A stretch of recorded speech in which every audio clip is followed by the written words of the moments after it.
La saison touche à sa fin en WNBA et il va être l'heure pour les médias de s'agiter autour de la course du MVP, du DPOY, du Coach of the Year et des All WNBA Team, ainsi que dans les previews des playoffs. Alors peut-être que sur cette chaîne on fera une petite preview des playoffs, mais ce qui est sûr c'est que nous ne ferons pas un épisode sur les trophées individuels et les trophées collectifs. Au contraire, ce qu'on va faire ici c'est qu'on va plutôt parler des joueurs chouchous, les joueurs un petit peu favorites, les pics hipstero-affectifs qu'on a eu cette saison en WNBA, que j'ai ressenti quand j'ai regardé toutes les équipes jouer et que clairement j'ai eu des coups de cœur pour des profils de joueuses, des joueuses en tant que telles. Et du coup, on va parler All Chouchou Team. C'est le nom que ces équipes auront dans le podcast W sur cette chaîne. Et de quoi s'agit-il? Eh bien, il s'agit de deux teams de 5 joueuses, des guards, des forwards et des intérieurs, qui finalement représenteront à peu près mon top 10 des chouchous de la saison. Il va y avoir évidemment des mentions honorables. On en parle dans l'épisode 18 de W. Let's go.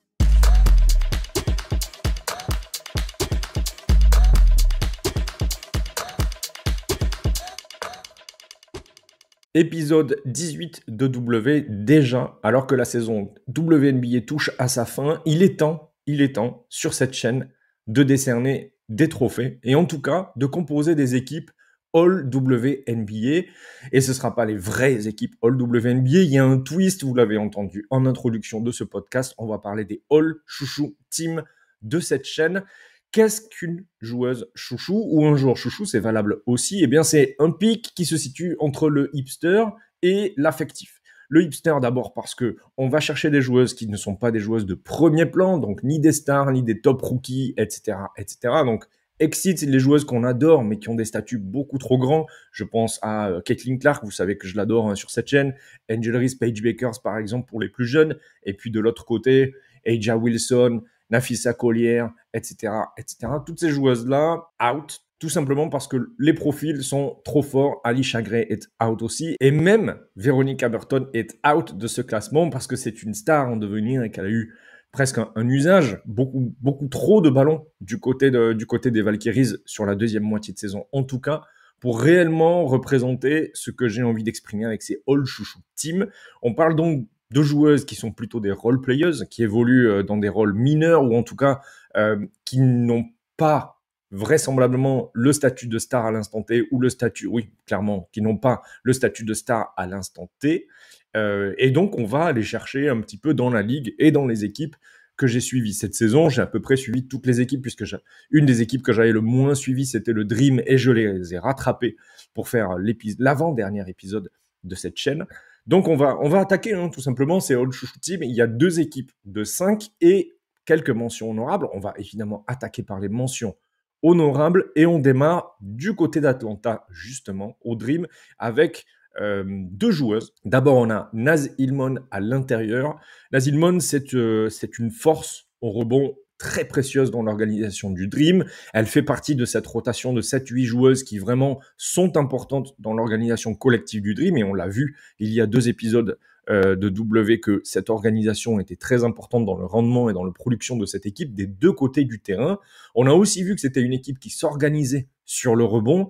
Et de fait, quand vous avez une joueuse qui, en sortie de banc ou au relais, certaines fois dans le 5 majeur, est capable d'imprimer une telle pression au rebond, eh ben c'est super précieux. Et vous rajoutez à ça 64% d'adresse à 2 points avec une très bonne sélection de tirs. C'est difficile de ne pas y voir une chouchou de mon côté. On continue du côté du Dream avec Teina Paopao. Cette fois-ci, on est toujours du côté de la sortie de banc, du côté des remplaçantes du Dream, mais on est sur les postes arrière. Et Teina Paopao, c'est une meneuse qui peut jouer off-ball au poste 2 aussi, si il y a sur le terrain une meneuse titulaire. Ce qui est frappant chez elle, c'est qu'en fait, c'est une assassine à 3 points. Vraiment, pour le coup, elle a vraiment une excellente adresse à 3 points et un volume qui suit. Et en plus, elle le fait avec le sourire qui est radieux.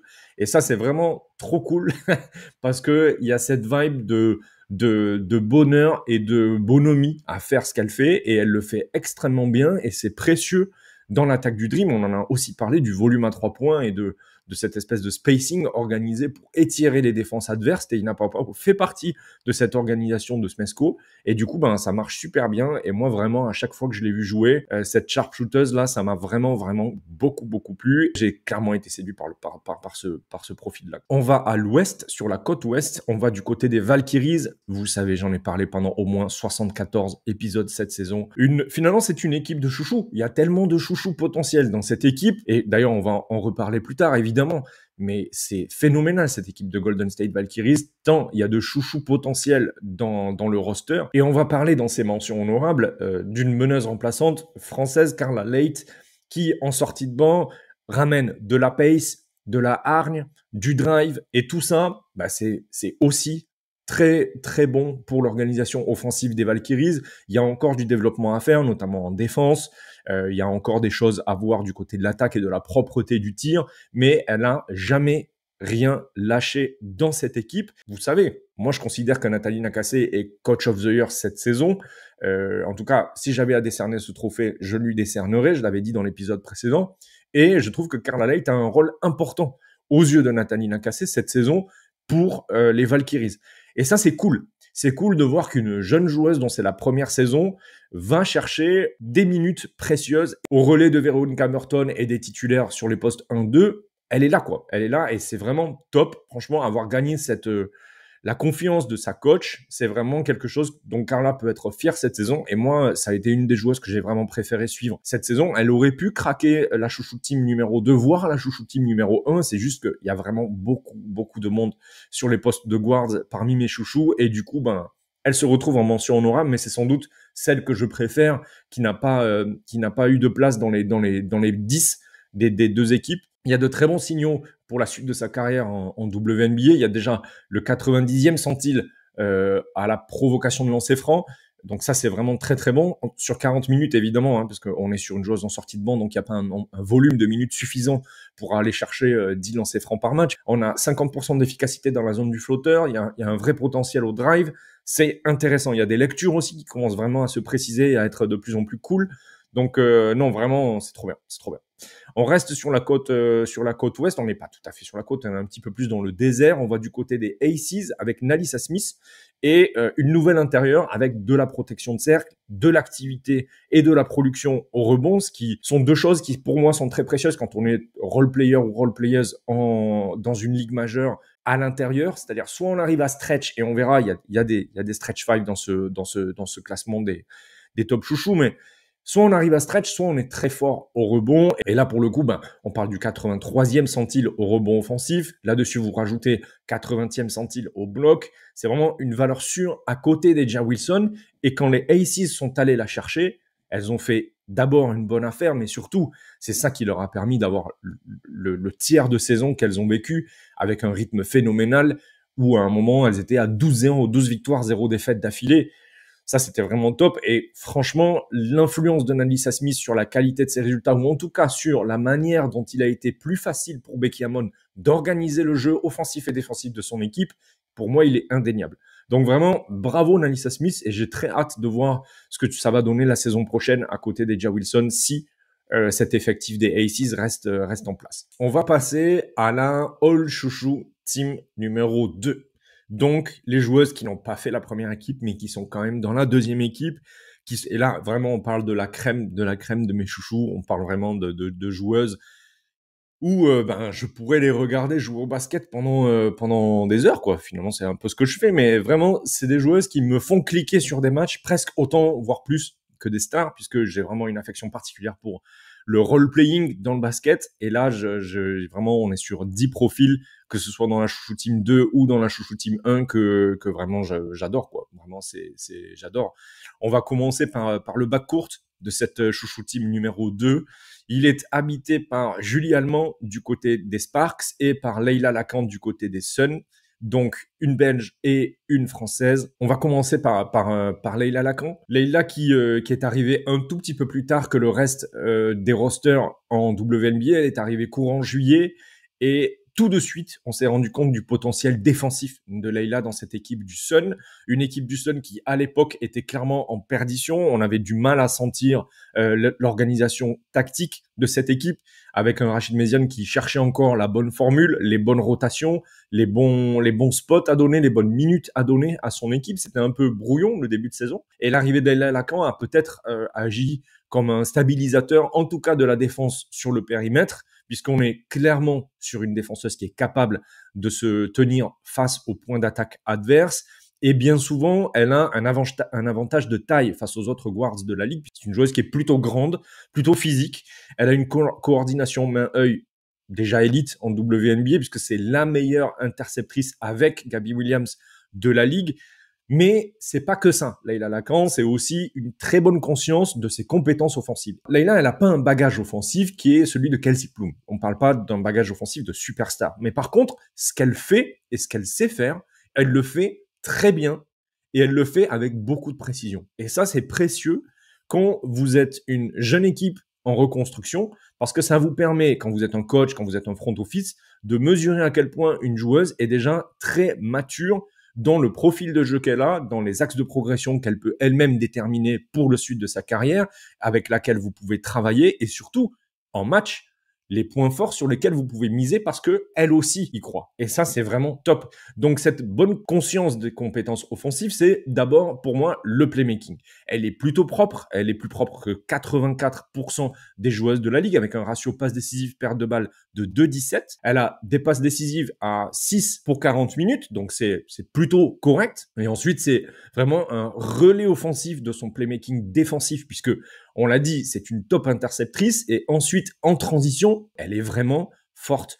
Et ça, c'est vraiment, en fait, ça la rend très fonctionnelle. C'est-à-dire cette capacité à créer par le playmaking défensif de l'attaque et des possessions pour son équipe et en face, une fois que le ballon est projeté dans l'autre moitié du terrain, pouvoir s'en servir convenablement. Ça, c'est vraiment top parce que ça la rend très fonctionnelle et la fonctionnalité, c'est un truc qui est très important pour moi et je trouve que c'est d'autant plus important quand on est une guard avec la balle en main parce que Layla a aussi la balle en main quand elle est sur le terrain pour l'équipe du Connecticut Sun. Créer des possessions pour son équipe, savoir les exploiter en attaque plutôt on-ball d'ailleurs, hein, plutôt une porteuse de balle qui va driver, etc. Et du coup, on en arrive au scoring. Et le scoring, il est aussi très conscient des qualités que Layla a. Et ça, c'est vraiment chouette parce qu'elle joue sur ses zones préférentielles de manière très appuyée. Elle ne va pas chercher des shoots qu'elle a jamais fait et on voit finalement peu de flash de Layla sur des zones qui sont pas dans ses habitudes. Par contre, on voit vraiment des confirmations match après match de ce qui sont ses forces dans les zones et dans les choix qu'elle prend. Et ça, c'est vraiment trop cool. Du coup, qu'est-ce qu'on a? On a 60% d'adresse à 2 points. Et dans ces 60% d'adresse à 2 points, ce qui est plutôt un très bon chiffre, on a des zones préférentielles très bien choisies, très bien choisies, modernes et très bien choisies. Donc, on a notamment beaucoup de volume dans la zone restreinte, donc cette toute petite zone juste en dessous du cercle, et ensuite à 3 points. Grosso modo, Layla, elle a déjà une shot chart qui est moderne et qui facilite le spacing de son équipe, ce qui explique évidemment que le Sun a été beaucoup plus compétitif sur la deuxième moitié de saison à partir du moment où tout s'est mis en place, notamment avec Layla Lacan. Mais ça, c'est vraiment chouette parce que ça permet du spacing et de la pression. La rim pressure, c'est vraiment très important dans le basket et que Layla ait déjà conscience qu'elle doit aller au drive et qu'elle a des qualités pour le faire, c'est juste trop bien. Donc, côté adresse, le 3 points, il est pas tout à fait là. Donc, même si on a un peu de volume sur la carte des shoots, on n'a pas forcément le résultat escompté, mais elle a déjà 70% d'efficacité au cercle et ça, c'est vraiment très chouette pour son équipe. Donc, pour résumer, défense, playmaking défensif, drive, rim pressure, rentabilisation des possessions supplémentaires qu'elle crée, ça fait beaucoup. Ça fait beaucoup pour oublier Layla Lacan parmi mes chouchous. Et puis, vraiment, franchement, la défense, c'est trop beau à voir. Vraiment, Layla, si tu nous regardes, c'est trop cool de te voir défendre aussi bien. Les 15-20 derniers matchs, on en avait parlé un peu, je crois, dans W, mais les 15-20 derniers matchs du Connecticut Sun, à mon avis, donnent beaucoup d'espoir à la fanbase parce qu'il y a des choses qui sont vraiment très jolies à regarder, il y a des formes de jeu qui sont belles et il y a des talents dans cette équipe, coachée par Rachid Méziane. Et Layla Lacan, pour moi, fait partie de ces talents-là. Et j'ai vraiment très hâte de voir comment elle va évoluer en WNBA saison après saison, si elle revient dans la ligue. Et franchement, je lui souhaite. Et je pense que clairement, il y a des équipes qui vont être très, très intéressées par son profil, y compris des équipes qui voudront l'avoir en sortie de banc et qui sont hautement compétitives ou qui seront hautement compétitives dans les saisons à venir. Sa camarade de backcourt du côté de la All Chouchou Second Team, c'est Julie Allemand, la joueuse des Sparks. Cette fois-ci, on a une titulaire. Et donc, on l'a vu dans les épisodes précédents que, notamment en début de saison, on disait que les Sparks avaient une attaque, notamment un jeu qui était très conditionné par les prestations individuelles de Kelsey Plum. Et à l'époque, Julie Allemand était absente, notamment pour compétition nationale du côté de l'Euro féminin. Et puis, Los Angeles s'est transformé tout simplement en la plus belle attaque de la ligue, littéralement, sans exagérer, à regarder. Los Angeles, malgré certains résultats difficiles à encaisser parce que de l'autre côté en défense, c'est pas du tout la même belote, eh ben on a une des attaques les plus flamboyantes, sinon la plus belle attaque de la ligue. En tout cas, c'est très à mon goût ce qui se passe du côté des Sparks en attaque. Et en fait, c'est évidemment le fait de Kelsey Plum, c'est évidemment le fait qu'Azura Stevens est irrésistible à 3 points, mais c'est aussi parce que il y a l'apport de Julie Allemand dans le collectif de Los Angeles, dans un rôle de playmaker secondaire avec des qualités de décision élite. Et ça, c'est vraiment ultra précieux pour cette équipe des Sparks parce qu'en fait, elle est le liant offensif de cette équipe. Elle est véritablement celle qui fait que la fonctionnalité des unes et des autres est rendue collectivement efficace. Et ça, c'est trop bien.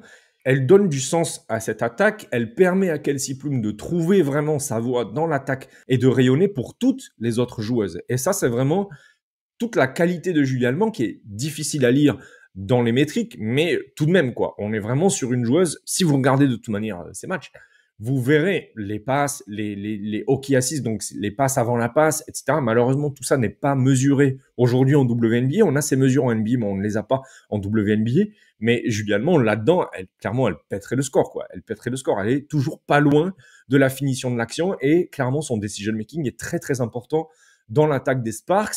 En plus, c'est une joueuse qui, même si sur l'adresse extérieure, c'est pas non plus la folie, elle est vraiment capable sur un shoot ouvert de les rentrer. Donc, les équipes adverses n'ont pas vraiment intérêt à la laisser seule parce qu'elle est tout à fait capable de cuisiner un schéma de jeu alors qu'il reste 7-8 secondes avec beaucoup de maturité et toujours une intelligence vraiment de très très haut niveau. Donc, vraiment, Julie Allemand, on adore.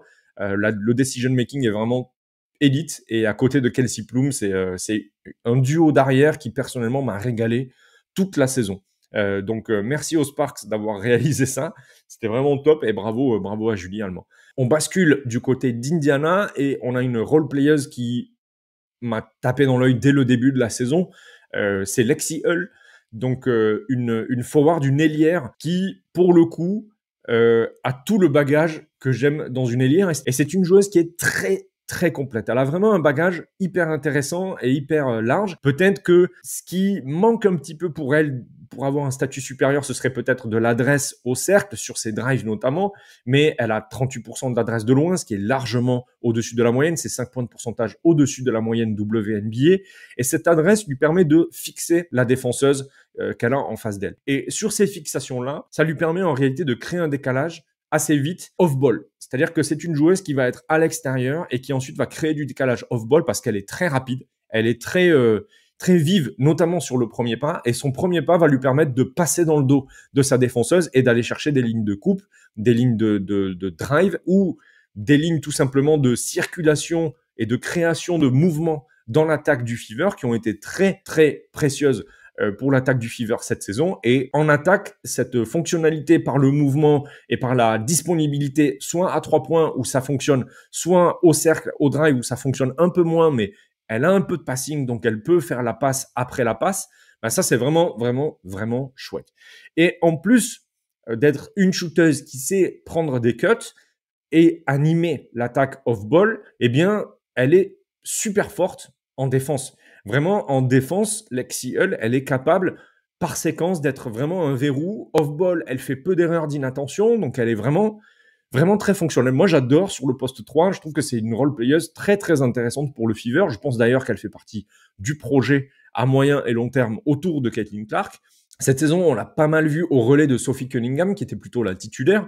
Mais en réalité, moi, j'aime bien Lexi Hull. Franchement, si Sophie Cunningham décide de ne pas rester dans l'Indiana, donner des minutes à Lexi Hall, hein, c'est pas vraiment un problème. Peut-être que Sophie Cunningham a un tout petit peu plus de finition, notamment du côté du cercle, mais je pense que Lexi peut bosser là-dessus. Je pense qu'elle doit pouvoir trouver. Et surtout, ce qui a manqué cette saison, c'est tout simplement les passes au cordeau de Caitlin Clark qui, à mon avis, font progresser n'importe quelle joueuse au cercle, puisqu'on trouve des espaces et on trouve de la disponibilité dans des séquences de jeu qui, normalement, avec une passeuse lambda, n'existeraient pas, quoi. Donc voilà, j'ai beaucoup d'espoir sur Lexi Hull. J'aime beaucoup, beaucoup, beaucoup cette joueuse. Je sais que dans NBA 2K, quand je fais quelques saisons avec des équipes WNBA, généralement, j'essaie d'aller la chercher parce que je la trouve vraiment très, très, très intéressante. On passe ensuite au secteur intérieur de ma All Chouchou Team numéro 2. Et deux joueuses habitent ce secteur intérieur. Il s'agit de Temi Fagbenley sur le poste 5 et de Anisha Moro sur le poste 4. Anisha Moro, on retourne du côté du Connecticut, donc à côté de Leila Lacan. C'est une joueuse qui a peut-être un petit peu moins de volume que les autres joueuses de ce classement, de ces sélections, mais c'est une joueuse qui est très très intéressante. Et moi, ce qui m'a intéressé cette saison, c'est de me rendre compte à quel point elle était élite, mais vraiment élite au rebond. C'est-à-dire que là, vraiment, on est dans le gratin, du rebond des deux côtés du terrain.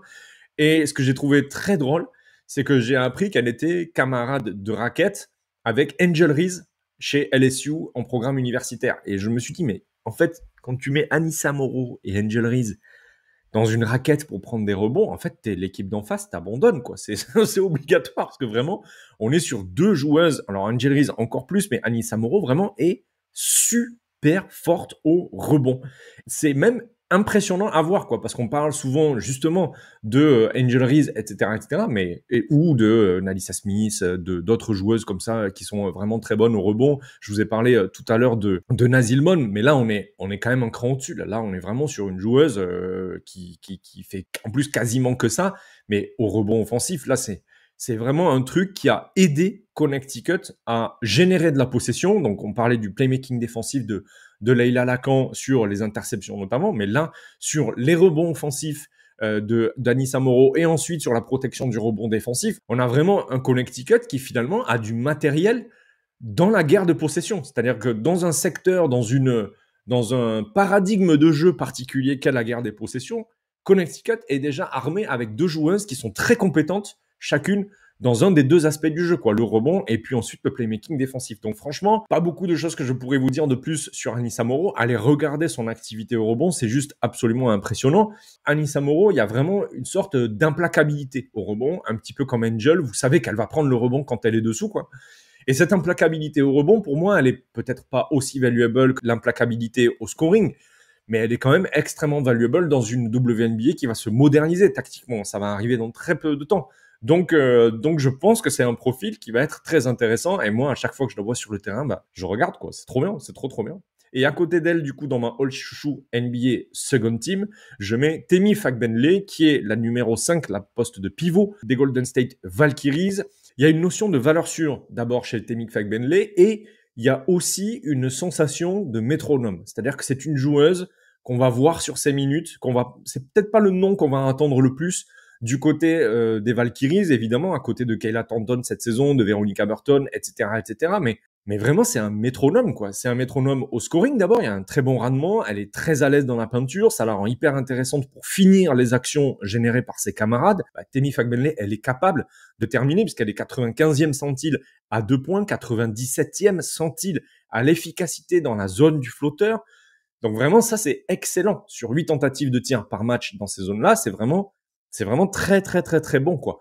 Parce que ça veut dire que si vous avez des drivers à la Carla Leight, si vous avez des drivers à la Veronica Burton, etc., qui finissent par donner la balle à cette pivot Temi Fagbenley qui se trouve pas très loin dans la zone du flotteur, 97e centile, vous savez que ça va rentrer, quoi. Ça va rentrer, ça va générer des points parce que c'est de l'efficacité et pas juste de l'adresse. Donc, c'est trop bien, quoi. Et puis côté rebond, là aussi, elle est précieuse. Au rebond offensif, où elle a un des plus gros volumes de rebonds offensifs pris cette saison, c'est Temi Fagbenley. Je trouve que c'est une pivot qui est sans doute peut-être sous-cotée, qui est pas à la mesure d'autres pivots très dominantes dans cette ligue. Et le secteur intérieur est le secteur dominant en WNBA, notamment sur le poste 4, mais aussi sur le poste 5.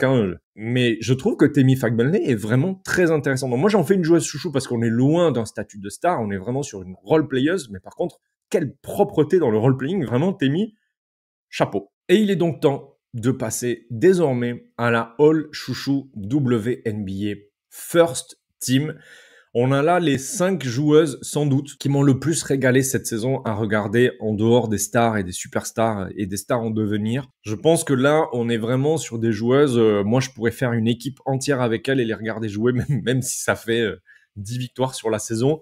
Mais c'est juste trop cool, en fait. C'est juste trop cool d'avoir pu prendre connaissance de ces joueuses-là, d'avoir appris à les connaître et de savoir que je vais pouvoir les retrouver la saison prochaine pour celles qui ne font pas les playoffs. En fait, ça me rend déjà très impatient, quoi. Ça me rend très impatient de les retrouver la saison prochaine, de les voir jouer. Et ça me rend tellement impatient que je sais que certaines d'elles vont retourner dans des championnats FIBA. Et du coup, il est pas impossible que de temps en temps, je me regarde des petits matchs où elles sont pour voir un peu quelles sont leurs évolutions, leur utilisation, etc. Mais voilà, donc on a 5 joueuses qui arrivent et on va commencer comme la fois précédente par le backcourt. Je pense que là, il y a pas trop de surprises. Il y a une joueuse qu'on a eu en interview cette saison dans W et il y a la joueuse pour laquelle j'ai clamé mon amour dans un des tout premiers podcasts de cette chaîne. Et du coup, on parle de Monique Akua Makani du côté du Mercury et on parle de Jade Melbourne du côté des Mystics. On va commencer par Monique. Moni, une incroyable découverte, vraiment au-delà de l'interview que j'ai eu la chance de faire avec elle, et je la remercie, Monique, si tu regardes cet épisode-là.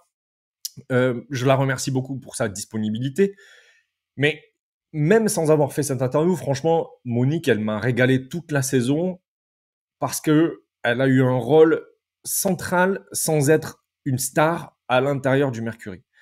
Elle a été centrale parce que, là encore, on le disait pour Leila Lacan notamment, mais vous avez une joueuse qui est consciente de ses qualités, qui a confiance en elle et qui joue avec cette conscience et avec cette confiance. Et quand vous êtes à côté de joueuses comme Alyssa Thomas et Satou Sabali et que vous faites ce qu'on vous demande de faire à la perfection, bah franchement, c'est du role-playing élite. Vraiment, c'est du role-playing élite. Rentrer des lancers francs comme elle l'a fait sur le début de la saison à quasiment 100% pendant 15 matchs, ça c'est phénoménal et c'est extrêmement, ça a beaucoup de valeur dans un rendement offensif. Être à l'aise à 3 points, être à l'aise pour poser des écrans petites pour grandes avec Alyssa Thomas et jouer des pick and roll inversés, pas de problème. Le spacing, parfois un petit peu de drive, l'agressivité, la défense, déflexion, physicalité, dimension athlétique en défense pour encaisser les drives, etc. En fait, vraiment, on est sur une role-playeuse au poste 1 ou 2 de très, très haut niveau, quoi. Et clairement, je pense qu'il y a aujourd'hui aucune équipe en WNBA qui, si elle avait à prendre une joueuse sur le poste 1 ou 2, n'aurait pas Monique dans son top 10 de sélection, quoi. Je veux dire, en dehors des stars, évidemment, vous prenez Caitlin Clark, vous prenez Paige Buecher, Sabrina Ionescu, etc. Ce que vous voulez, ok, très bien, mais après, à côté, ou en sortie de banc, on met qui? Si vous avez des ambitions, vous êtes obligé d'avoir Monique Akua-Makani dans votre pool de sélection et vous appelez clairement les agents, quoi. Vous appelez les agents pour savoir ce qu'il en est parce qu'on est sur une joueuse qui fait très peu de déchets sur le terrain et dont la production de valeur est hyper importante. Dans le jeu du Mercury, Monique, elle est vraiment capable d'être utile dans énormément de secteurs du jeu. Et du coup, cette valeur de fonctionnalité, elle est hyper intéressante quand à côté, vous avez une Alyssa Thomas qui s'occupe d'être dépositaire du jeu. Et vraiment, non, Monique, incroyable saison de Monique Akua-Makani. Moi, elle m'a régalé et j'ai qu'une hâte vraiment, c'est de la voir de retour en WNBA dans une équipe compétitive avec Phoenix ou ailleurs et continuer d'être titulaire et d'envoyer du role-playing absolument élite. Monique, vraiment, bravo pour cette saison. Merci beaucoup pour cette saison. On est beaucoup à l'avoir apprécié. Fonctionnalité maximale. Et voilà, continue. J'ai trop hâte de voir la suite des opérations dans la carrière de Monique Akua-Makani, qui est jeune, qui est vraiment jeune. On a ensuite, évidemment, Jade Melbourne, l'Australienne, jeune joueuse des Mystics et de l'équipe nationale d'Australie. Et mon tout premier épisode sur la chaîne parlait de Jade. Je crois que j'ai même pas eu besoin d'aller voir les métriques de Jade Melbourne parce qu'en fait, c'est vraiment la joueuse qui résume tout ce que j'aime. Et finalement, c'est un peu, je pense que c'est ma top 1 chouchou, hein. Clairement, sans trop bégayer. Je pense que c'est ma joueuse préférée de toute la ligue. Et pourtant, on n'est pas sur un profil avec un rendement phénoménal. Mais là encore, un petit peu comme Monique, hein, tout ce qu'elle fait a beaucoup de valeur, hein, pour ses Mystics. Et c'est une joueuse qui fait sens quand elle est sur le terrain. C'est-à-dire que vraiment, à aucun moment, vous vous dites, ça fait pas de sens d'avoir Jade Melbourne à ce moment-là du match, etc. À chaque fois que vous l'avez sur le terrain, elle met de la pace, de la pression, du rythme. Elle est capable de défendre aussi, d'intercepter. Elle drive. Elle peut prendre des shoots à 3 points, même si c'est pas tellement son rayon. En fait, il y a une palette de compétences et là encore, beaucoup de confiance et de conscience de ce qu'elle est capable de faire, qui font que dans cette équipe des Mystics, qui pendant une bonne partie de la saison a eu, disons, une compétitivité bizarre, c'est-à-dire qu'on allait gagner des matchs, mais en même temps, le jeu produit, l'utilisation des joueuses n'était pas forcément très facile à comprendre. Jade, elle a toujours été très facile à comprendre du côté des Mystics. Il n'y a jamais eu aucun problème pour moi de comprendre l'apport de Jade dans cette équipe et son utilisation. Elle m'a paru comme être sans doute une de celles du côté des Mystics qui faisait le plus sens dans le projet. Et je trouve que c'est un projet qui est très flou, qui est très diffus, sur lequel j'ai du mal à voir des précisions sur l'avenir à moyen et à court terme. Voilà, reportez-vous de toute manière à l'épisode que j'avais fait sur elle, parce que rien n'a changé sur l'ensemble de la saison. Je me suis régalé autant que possible à la regarder jouer, et j'ai pas beaucoup regardé les Mystics, honnêtement, parce que j'ai tout simplement pas compris grand-chose à leur saison, donc il fallait quand même se concentrer sur les équipes où ça me paraissait un petit peu plus compréhensible ce qui se passait en termes de basket. Voilà, reportez-vous à l'épisode, je crois que c'est l'épisode 0 ou l'épisode 1. Je dis tout ce que j'ai à dire sur Jade Melbourne et j'ai déjà hâte, évidemment, de la retrouver la saison prochaine, et je pense clairement que je vais suivre ce qu'elle fera à l'intersaison dans d'autres ligues dans le monde. Je pense qu'elle va retourner jouer du côté de l'Australie, j'imagine, dans son pays natal. Donc on va évidemment surveiller ça. Moi, c'est clair que je vais regarder du Jade Melbourne de côté. Je suis pas certain d'en parler sur cette chaîne, mais par contre, clairement, je vais me faire des petits plaisirs de temps en temps. On passe au poste 3, et c'est une joueuse finalement dont j'ai très très peu parlé cette saison. Je pense que je n'ai jamais prononcé son nom cette saison dans ce podcast, et pourtant, quelle joueuse, quelle attaquante incroyable à regarder jouer. D'abord parce qu'il y a un flow, il y a vraiment du flow quand vous la regardez jouer, il y a un style, il y a du trash talk, il y a du handle, du dribble, de la provocation. On est vraiment sur une joueuse qui a un style qui est génial à regarder en attaque. Ce style, il s'accompagne de production. Il s'accompagne de production avec un arsenal offensif très varié. On parle de Cecilia Zandalassini, qui était poste 3 du côté des Valkyries. Et en fait, c'est dommage parce qu'elle a joué que 17 matchs, mais sur ces 17 matchs, j'en ai vu assez pour qu'elle soit immédiatement dans mes chouchous. Clairement, c'est un arsenal offensif extrêmement varié. Elle a un pull-up et un shoot de manière générale d'à peu près toutes les zones du terrain, particulièrement orientée sur l'autocréation, un très bon footwork, un très bon handle et du dribble. Elle est capable de finir des actions en spot-up, en catch and shoot ou en drive, et ça c'est précieux aussi dans cette attaque des Valkyries. Elle est intenable par sa défonceuse, et puis surtout, ça a de la valeur parce que 45% à 3 points sur 5 tentatives par match. Et puis après, le trash talk, quoi. Franchement, le trash talk, c'est trop bien, quoi. À chaque fois qu'elle met un panier, elle regarde sa défonceuse dans les yeux, elle lui parle, etc. Moi, ça, c'est des trucs que j'aime, c'est des trucs que j'aime, quoi. C'est des trucs que j'aime vraiment profondément. Donc, 17 matchs seulement, quelle frustration de ne pas avoir vu davantage Cécile cette saison. J'ai hâte déjà de la retrouver la saison prochaine, l'attaquante italienne, et j'ai vraiment très très envie de la voir toujours du côté des Valkyries, parce que je pense que ça peut être une attaquante en relais d'une star qui rejoindrait éventuellement cette équipe, qui pourrait être super précieuse, quoi. Mais voilà, si vous voulez regarder des highlights et des mixtapes de Cecilia Zandalassini, il y en a quelques-unes sur Twitter et sur YouTube. Allez vous régaler, parce que franchement, il y a un côté Rucker Park, mais valuable, quoi. C'est vraiment trop bien. C'est trop bien, trop bien. On va passer maintenant à la raquette de cette First Team All Chouchou WNBA. Et cette raquette, elle est composée de 2 joueuses, Hailey Jones et Iliana Rupert. Alors, on va laisser Iliana Rupert pour la fin. On va parler de Hailey Jones. Et pourquoi on va parler de Hailey Jones et pourquoi elle est au poste 4? D'abord parce que c'est une joueuse qui peut jouer au poste de forward et d'arrière, mais moi je la trouve intéressante au poste 4, parce que si vous regardez les métriques de Hailey Jones sur des sites de statistiques, bah, vous allez rien voir de réellement flamboyant. Contrairement à d'autres joueuses qu'on a vues précédemment, que ce soit Zandalassini sur les métriques offensives et notamment de scoring, que vous regardiez Anissa Moro au rebond ou Nalissa Smith, Temi Fagbenley à la finition dans la zone du flotteur, vous vous rendez compte qu'il y a des métriques qui sont élites.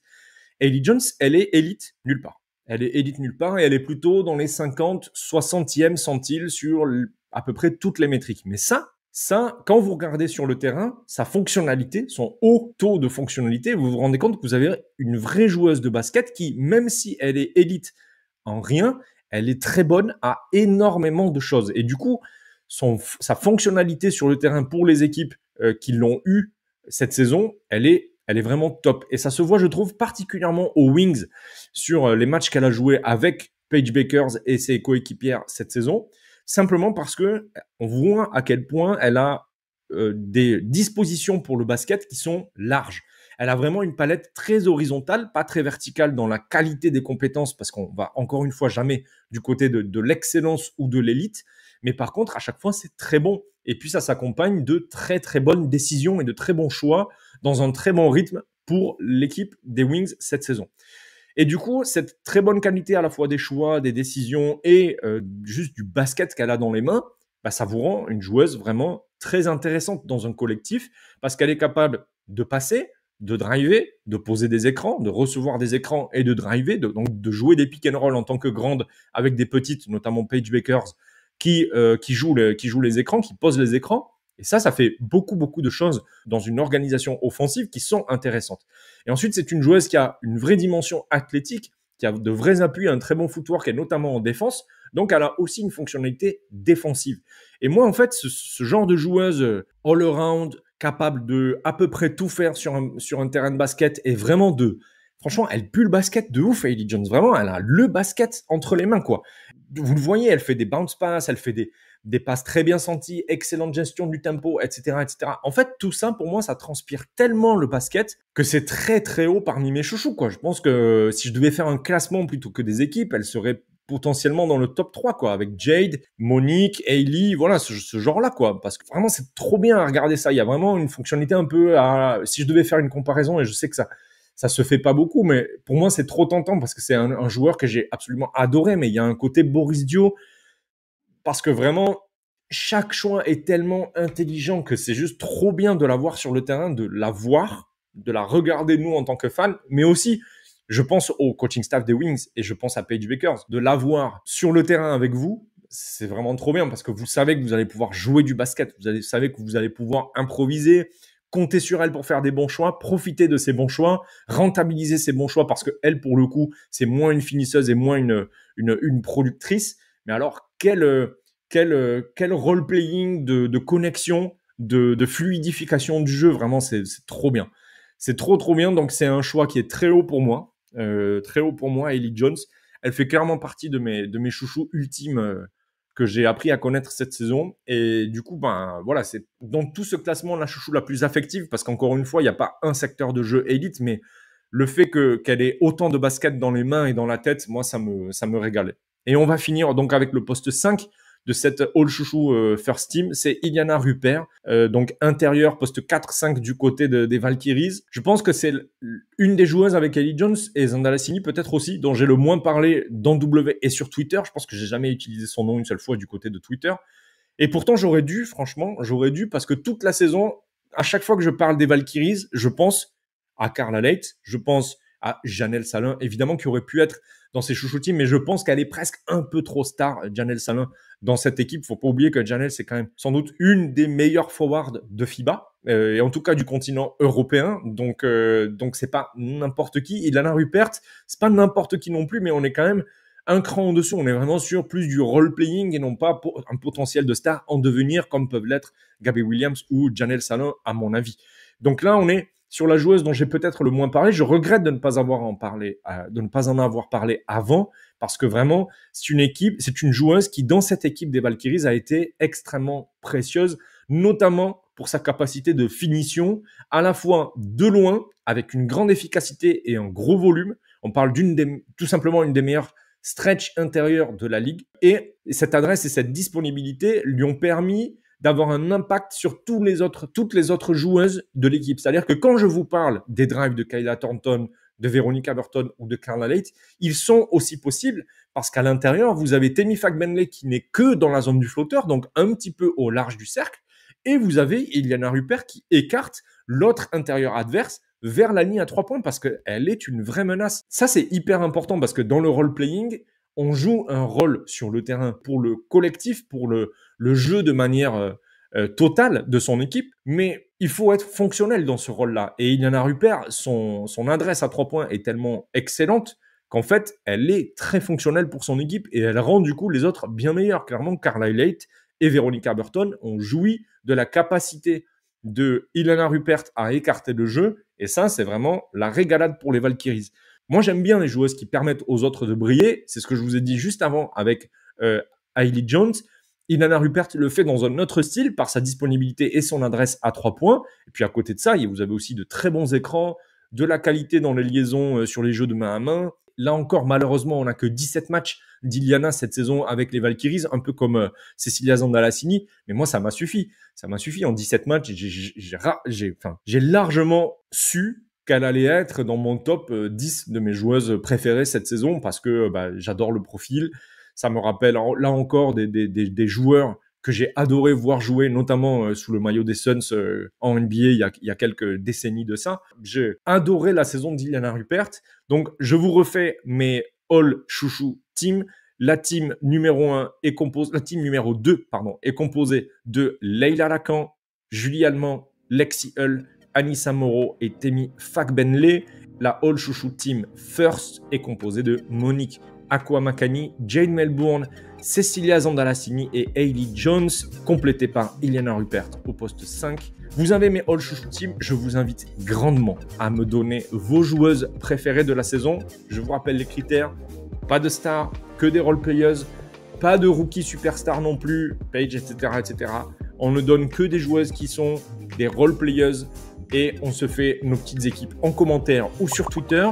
C'est la fin de cet épisode 18. On se retrouve très bientôt pour parler, à mon avis, des affiches de playoff dans W. Abonnez-vous à cette chaîne, faites-la passer à vos potes et on se dit à bientôt. Ciao!